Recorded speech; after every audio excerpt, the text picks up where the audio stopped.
Well, we do so many different variations because I think people integrate information differently. And all of those cars and homes and whatever that is, there are symbols of what it looks like when a person actually arrives at this concept called abundance, right?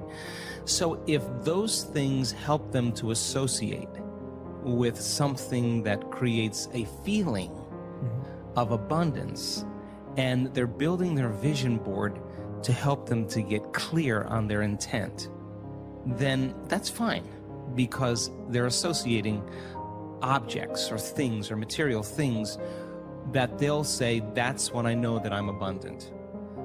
That's fine. Other people will say, look, abundance just means that I have more than I need, and I'm happy with that. And for them, there's a feeling that is associated with that. And when they begin to dream about their future, they may see themselves in a scene or see themselves a certain way. I don't care what it takes for the person to get there, because once they have their abundance, and this happens quite a bit in our work, when you finally have everything you want, there's only one thing you're going to ask yourself: how am I going to contribute to the world? How am I going to make a difference? So we use different tools to help people to get to that point. But if the person's doing the vision board and they're saying, when I get my new car, I get my new house, I get my new relationship, then I'm going to feel so great. Well, then they're back to the program, waiting for it to happen for them to feel the emotion. They're believing their outer world has to change in order for them to feel better. There's no effect of drawing the experience to you with that way. So the person has to use those tools to get them into the emotional state for them to feel like it's already happened. Now think about this. If you get up from a creative process and you feel grateful, you feel a love for life, you feel a joy for existence, you feel a passion for the moment, you will not be looking for your future, because you'll feel like it's already happened. It's the moment that we start feeling those self-limiting emotions that we feel separation, and then we start looking for it again. Well, then if you're waiting, you're not creating, you're in separation again. So then whatever it takes for you to move into a state of being. And what is a state of being? Thoughts are the vocabulary of the brain. Feelings are the vocabulary of your body. How you think and how you feel creates your state of being.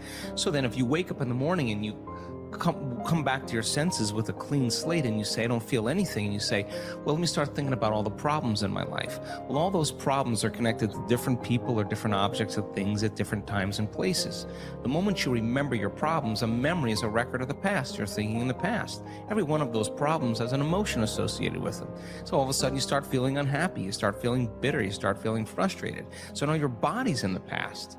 So then most people then create a state of being that's connected to their past. And if they're in the familiar past, then they are going to crave the predictable future, and they're going to fall back into routine. So then we want people then to get very clear on that vision of their future, however they do it, and begin to combine that clear intention with an elevated emotion. And the stronger the emotion they feel from the vision they're creating, the more altered they feel inside of them, the more they're going to pay attention to the pictures in their mind. And now they're remembering their future. And biologically, it's exactly the same as remembering your past. In fact, if you're not being defined by a vision in the future, it means you're making your past more real than your future. You're falling in love with your past. You're more in love with your past than you are with your future. That you're believing in your past more than you're believing in your future. When you get to that moment where you have that feeling, that's your compass. Because that feeling is going to drive your behaviors. It's going to drive more of those thoughts. And when you feel that feeling and it's visceral, no person, no thing, no experience will stand in the way between you and that vision.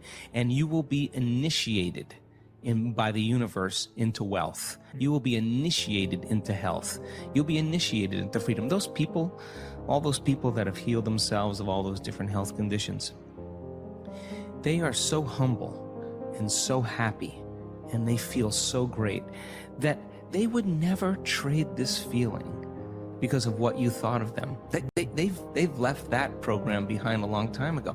They actually don't care how you think of them. They actually are so happy with themselves that they're no longer dependent on anything outside of them. Now, I think that's a really important moment, because that's the moment we give people permission in our lives to do the same, right? And I think that more and more people are beginning to figure that out as they do this work.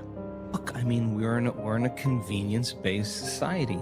I mean, if you lose your internet connection or your cell phone doesn't do what it's supposed to, people get angry. Like, yeah, that's 20 seconds, right? So here you are creating something out of nothing, and you don't have the patience. Yeah. Well, that has to come out, because a very, very masterful person who is abundant had to own impatience. Yeah. So then never make it be about the end result. Make it be about effort.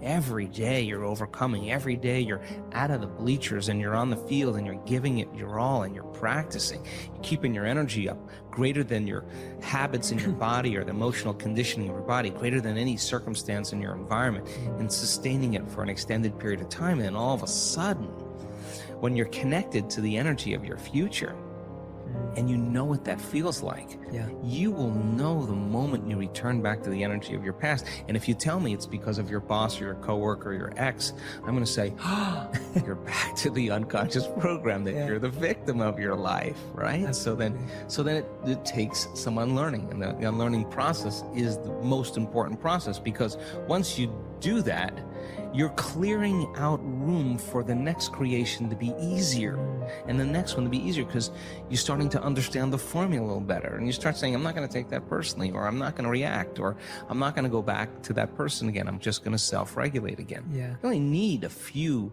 experiences to know that this is the truth, and then you start managing your attention, and you manage your energy a lot better. And I think that I always say, I don't care that you fall off the horse. I just care when you get back on, right? Because some people fall off and then they have to go into guilt and analysis, and they take weeks. And well, you could have just said, I fell off. Let me just get back on and keep going here. Emotions are energy in motion. And so let's just say that we share the same experiences, okay? We're friends and we share the same experience. Oh, you're from London, I've been to London, my daughter lives in London, and we have, hey, you do this, I do that, you did that, you own this, I own that, So what we do is we actually look to see, when we meet people, if we're matching neurologically, if we're matching emotionally. So if we share the same experiences, we share the same emotions. And if we share the same emotions, we can relate to one another. So this is where it gets sticky. So then the moment you start saying, that person did that to you once, yeah, that person, I had a similar experience, that person did that to me. Now we open the door, like, I'm going to use you to reaffirm my attachment to that emotion, and let's just work it up so that you can suffer and I can suffer, and then we can have a conversation. And literally, we're sharing the same energy, and if we're sharing the same energy, we're sharing the same information, and we're bound by an invisible field of energy that keeps us connected. Yes. So then what does it take to break that energetic field? An energy that's greater than the energy that's holding it together. That's how you separate atoms that become a molecule. They're bound by an invisible field of energy that's keeping them connected. So you got to use a greater energy than the energy that's holding them together to separate them. Well, in order for you to change, then you can't have energy without awareness or consciousness. You got to go to a greater level of consciousness and change your energy. And nobody changes, Jay, until they change their energy. And when they change their energy, they change their life. So then you may say, well, this person, I use this person, and I use my enemy to reaffirm my addiction to hatred. I use my coworker to reaffirm my addiction to judgment. I use my ex to reaffirm my addiction to resentment.